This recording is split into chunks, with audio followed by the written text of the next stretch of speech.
Hello everyone. I hope you had a blessed Christmas. Time to visit. It can be hectic sometimes, but having a lot of people over that you don't get to see very often is a great time of year. Now, if you were, and I'll explain here in a little bit, like me, by yourself, don't worry about it. You're never alone, and I'll explain that here in a bit. The reason I was by myself, I was supposed to go spend the day and have dinner with my son. I locked the keys in the trunk of my car. They're still there. I haven't left yet. There's a locksmith, and a second locksmith on the way. God willing, he will touch the hands of this second locksmith, and they will get in without costing too much. The first one came and spent about 20 minutes. He said normally it takes about 30 seconds to get into a car. Keep that in mind. But he couldn't get into mine. So I'm going to remember that. I have a spare key in my glove box that's uncut. I finally got one because they don't make the car anymore. I finally got one. I ordered it on Amazon, and I'm supposed to take it to a dealer to have them cut it. I haven't done it yet. Don't put off what you know you have to do, because if you do, God will teach you a lesson. We don't have time to put things off.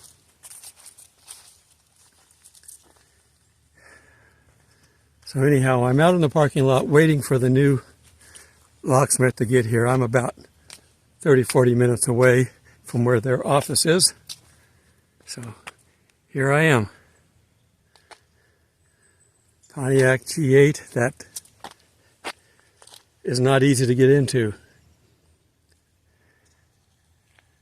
Somebody did break a window out. I've had this thing since 2007 or 8 when I bought it. During that time, I've had somebody break the window out trying to get in, and that worked, but I don't keep stuff in my car. So that was a waste of time for them and an expensive replacement window for me. It's not even covered by the insurance, but it does meet the deductible, so you pay off the deductible, and if something else happens, it's free. All right.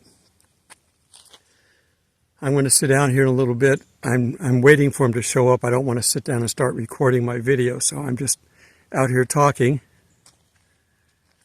My son knows where I'm at. He's waiting for me to get my car fixed and come in and visit him.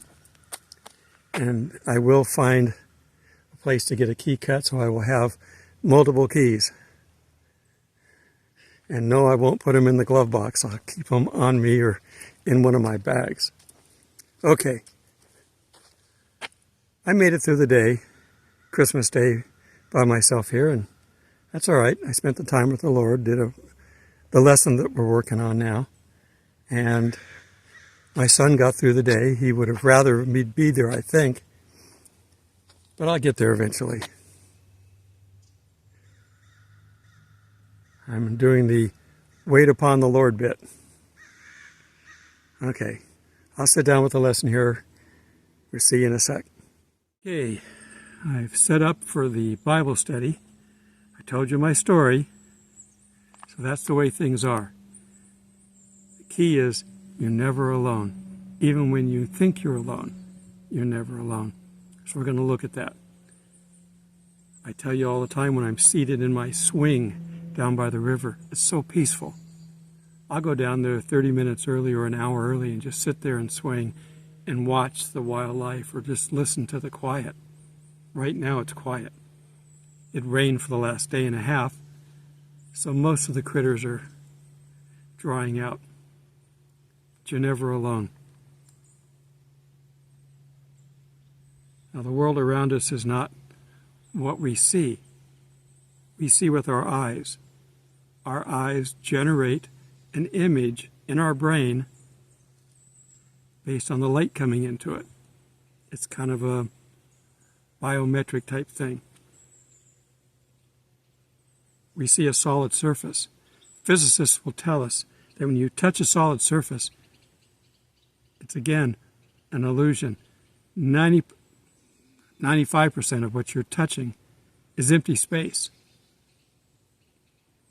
The atoms in there that are oriented in such a way as to give it a type of solid surface have so much space in between them, there's more space than matter. But it seems to be a solid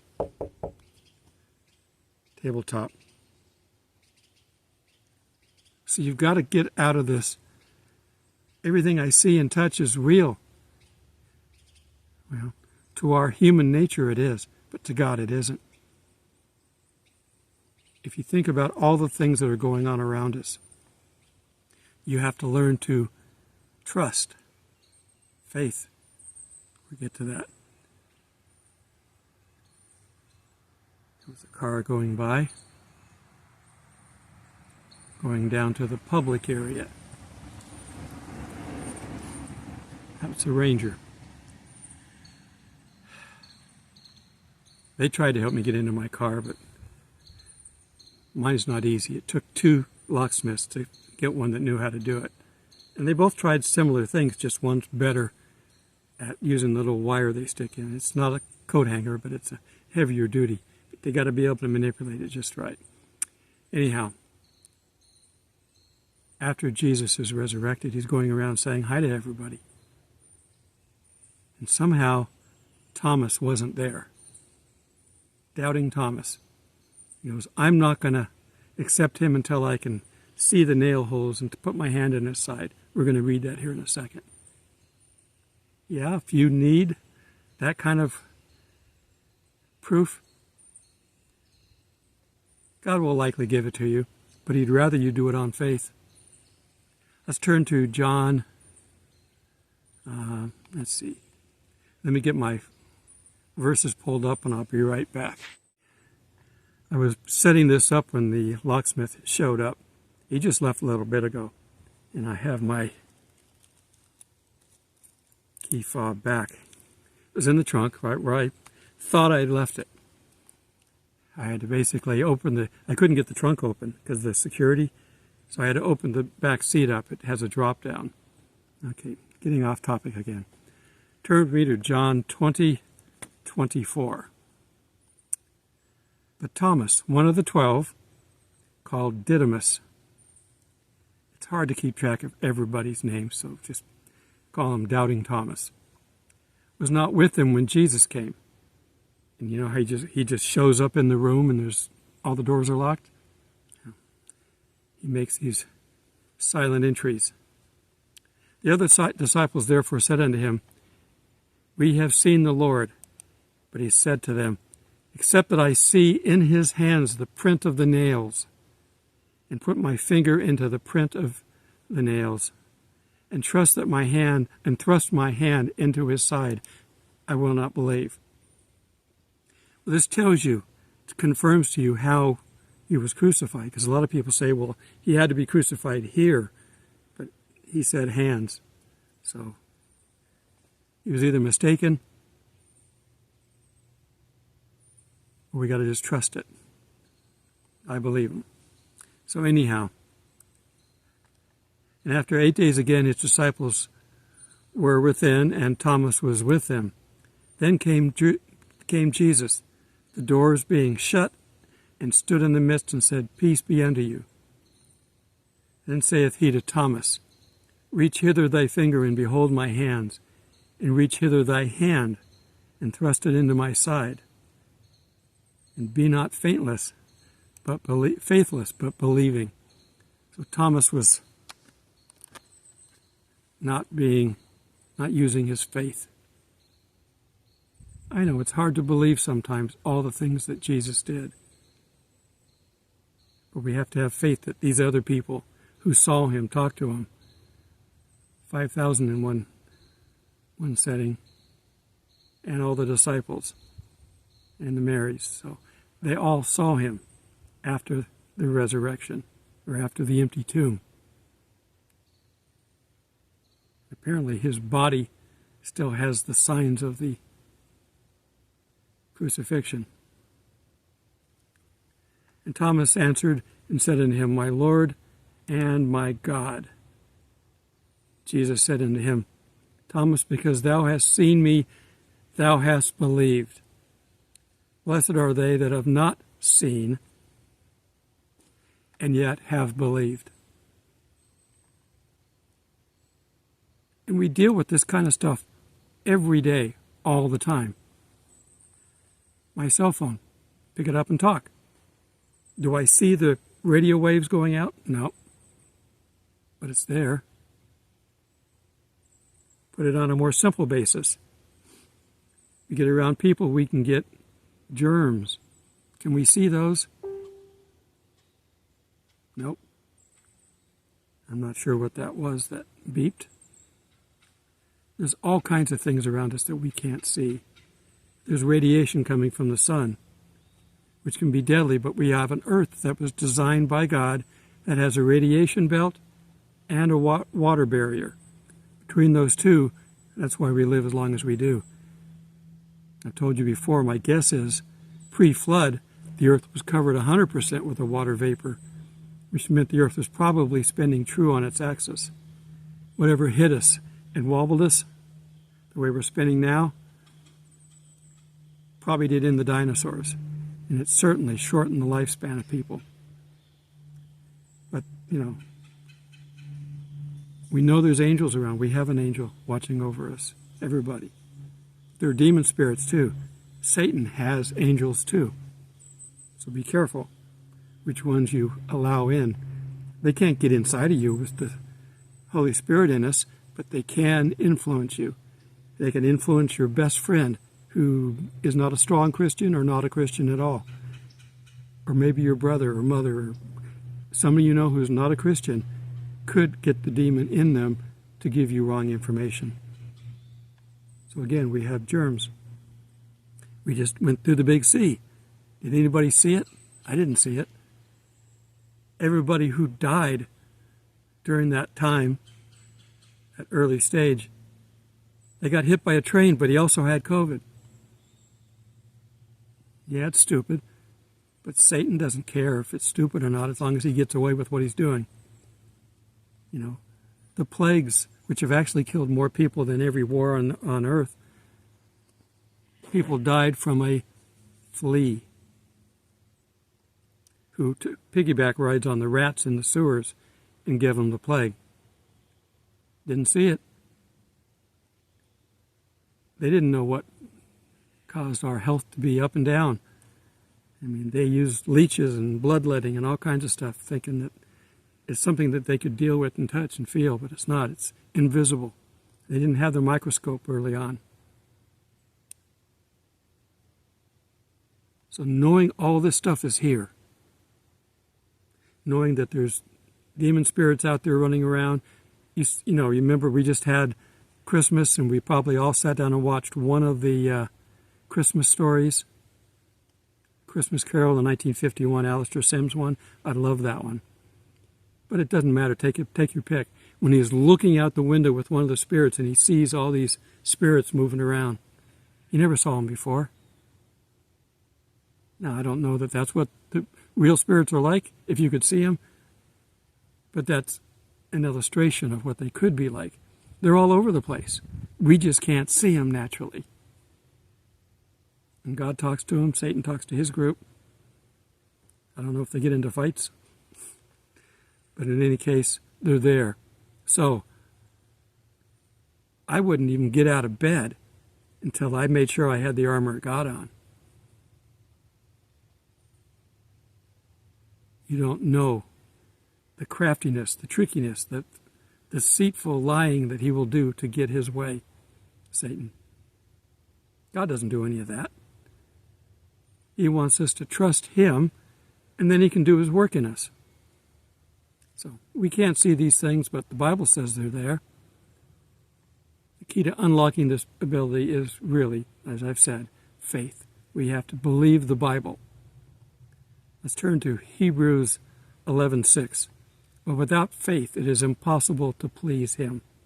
For he that cometh to God must believe that he is, and that he is the rewarder of them that diligently seek him. Don't send your prayers to God if you don't believe he's going to answer them. Or pray to God saying, I don't believe, but help my unbelief. We've got that as a Bible verse. God will answer all of our prayers.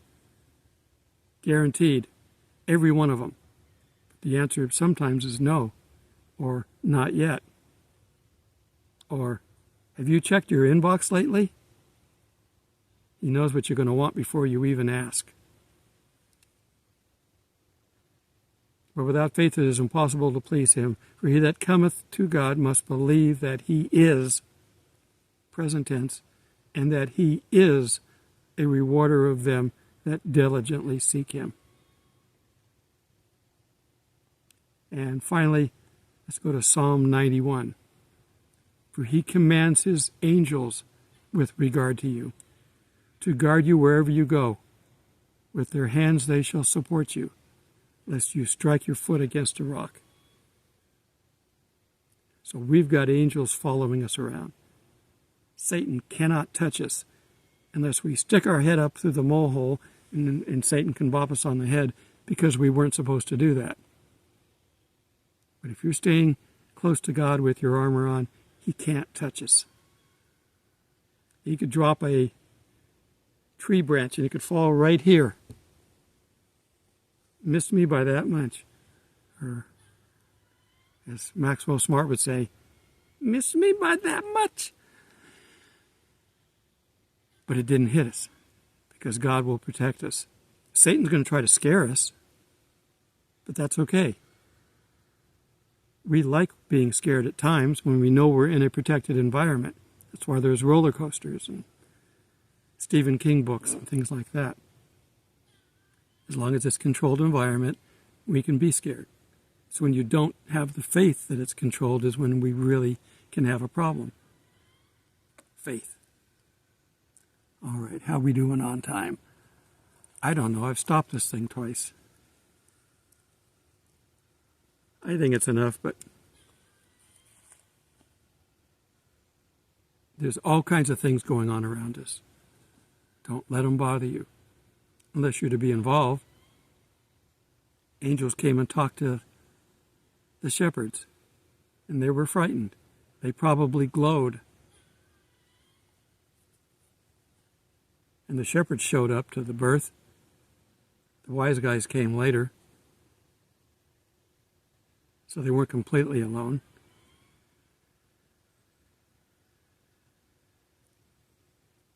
God will take care of us. If you're home alone, sort of like I was over Christmas and my son home alone there because we were supposed to connect, I'm going to meet with him tomorrow, Lord willing. But if you're home alone, don't let that bother you. One, you're never alone with God. And you'd be surprised how many spirits are around you to protect you. Trust God. If you can find a way to correct your situation, make sure at church, if you've got a church that you go to, make sure you let them know you're home alone. Now, don't do it before Christmas, or you'll get 20 million pumpkin pies. But do it when there's off-season so that they know and they put it on the list. If it's a good church, they're going to have a list of those that are home alone. And they're going to have visitations to come by and visit you. If you can't get out, they may send a van for you. Let people know. Don't hold it in. God's got a lot of helpers down here. But you got to be telling them what's going on. There's nothing wrong with it. Don't be embarrassed. Just tell people, I'm home alone. Pray for me and see what happens. Pray to God first, then to everybody else ask for prayers. As a team, we'll make sure you don't feel alone. Maybe you have to be alone sometimes. That's okay. I was yesterday. No big deal. I survived. And tomorrow, because it took most of the day today to get my car unlocked, to locksmith, I'm going to have lunch with him tomorrow, and we're going to visit all afternoon. That'll be fun. It's a couple days late. Jesus' birthday is not really the 25th anyway. It's just a day we pick. So whatever time you get together, it's okay. If you have to work over a holiday like Christmas, you can have your gathering at another time. Again, it doesn't matter. God loves us. If we spread that love to everybody else, it won't matter to anybody. All right. This is going to come out on the 27th, I think. I can get another couple of videos in before the end of the year, so I'll do that. But you don't have to wait till the 31st to get your resolution figured out. You can actually start your resolution early, like today. Why wait? There's no line. Till we meet in the clouds. God bless.